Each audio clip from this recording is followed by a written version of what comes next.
టాలీవుడ్ ఇండస్ట్రీలో నందమూరి బాలకృష్ణ మరియు అదే విధంగా రవితేజకు ఇద్దరి మధ్య కూడా చాలా సందర్భాలలో సినిమాలు పోటీ పడినటువంటి విధానం కూడా మనం గమనించాము.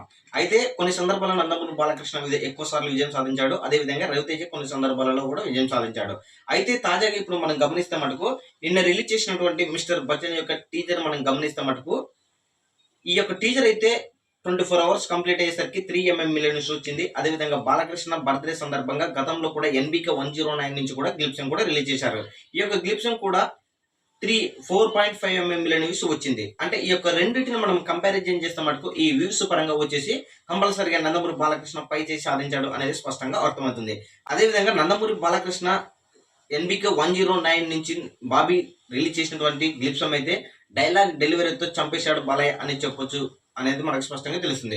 అదేవిధంగా మిస్టర్ బచ్చన్ నుంచి కూడా రిలీజ్ చేసినటువంటి టీజర్ లో కూడా రవితేజ మాస్ మసాలా రిపించే విధంగా డైలాగులు కూడా ఉన్నాయి అనేది మనము స్పష్టంగా గమనించుకోవచ్చు. సో ఈ యొక్క టీజర్ మరియు గ్లిప్స్ పై కూడా మీ యొక్క అభిప్రాయం కామెంట్ కూడా తెలియజేయండి.